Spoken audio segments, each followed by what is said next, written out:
Hey YouTubers, it's me, Monkey Chicken here, helping all the green goms out there. Well anyways guys, the topic of today's video is Dead-On's RipTide review.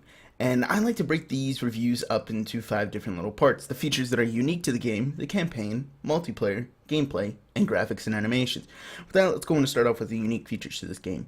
One of these unique features is called face stomp, and as the name would kind of suggest, you face stomp a zombie and then he dies. And there's a lot of little glitches where sometimes you can pass a zombie, sometimes it won't allow you to actually face stomp them.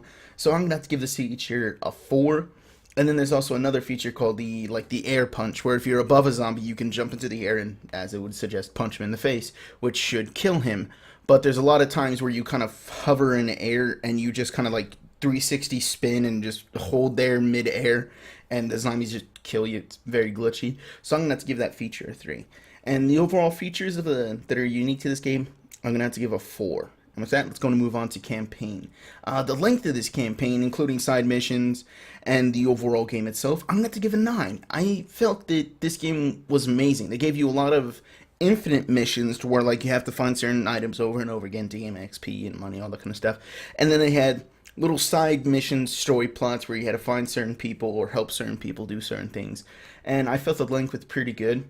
The story slash plot, I'm going to have to give it a 6 for the main reason that it was kind of the same storyline as the original, but there was some twists and everything. Otherwise, I would give it a higher rating, but it just had the same story plot.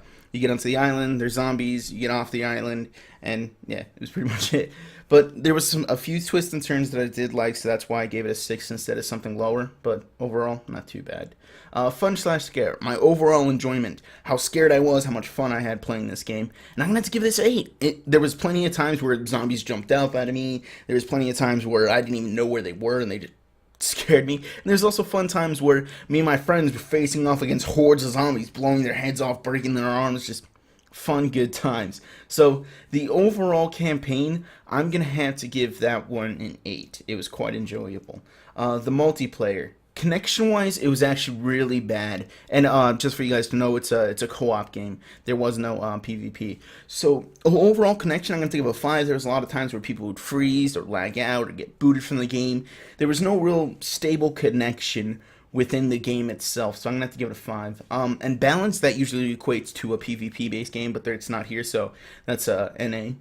And then let's go on to the replay slash variety within the multiplayer itself, as in the co-op aspect. And I feel that it was actually an 8, because when you have your buddies in there, you know, you can choose the different characters, you can all choose the same characters, and there's a lot of things that you can do together to further progress and enjoy. So I'm going to have to give the replayability an 8 for the co-op. It was quite enjoyable.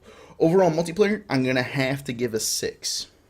So let's go and move on to the gameplay.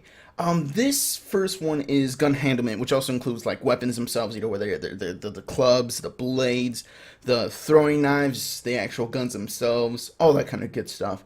I'm going to have to give this a 7 because a few of them had some glitches, especially when throwing items. Sometimes when you hit the item, it would glitch into the floor and dissipate into the world. Or sometimes when you're using the gun itself, it would, for some weird reason, like recoil weirdly and not be able to shoot at all. It was pretty weird. But overall, just using, you know, playing melee and stuff was really enjoyable, which is why I gave it a 7. Player movement. This one I really wanted to rate lower. I'm giving it a 7 for the reason being that it gave you like a real human aspect with momentum and everything. So if you're going left, it takes a little bit to switch over right. So it's not like it's one fluid spot where, you know, if you move left, you at this degree, you move at that degree. There's more of like a weightness to the actual character itself. Moving left to right, there's a little bit of sway, moving back or forwards, all that kind of good stuff. I wanted to rate it lower because of my preferences, but overall it was pretty good, but there was a few flaws.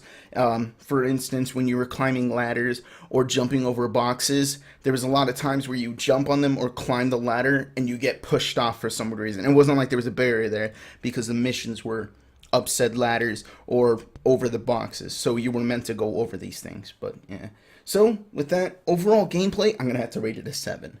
Graphics and animations, as would kind of include the first one, is graphics. I'm going to have to give this a 5. Because on consoles themselves, it doesn't look very appealing. It's very edgy. And whenever you're watching this thing, it feels as if the aspect ratio is not right. And there's a lot of frame rate problems within the game. So it looks good and everything, but the graphics just aren't not up to par with everything that are out there today. If you were to compare it to like Battlefield or something along those lines, the graphics in here, although the game is very stunning and everything, the graphics themselves are just not up to par what is out there on the market right now. Animations. This one I'm going to give a 4, because as I mentioned before, there's a lot of glitches and a lot of problems when you are moving within certain areas, like when you're switching weapons, or when you're reloading weapons, or when you're actually climbing the ladders themselves. Sometimes your hands would actually be floating in between the bars and the guns themselves. Sometimes you'd be holding a pistol and it looks like you're holding a shotgun, or sometimes when you're holding some of the weapons themselves, like it would flip around on you. It was really weird. There's a lot of little problems and glitches within the game.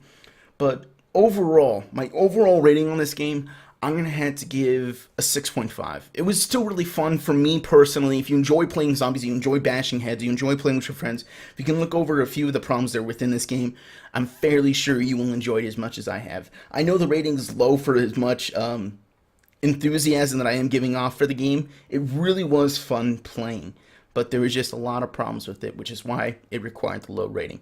So anyways, guys, if you have any questions, comments, or concerns, put it in the comment section below. I'll be more than happy to answer them.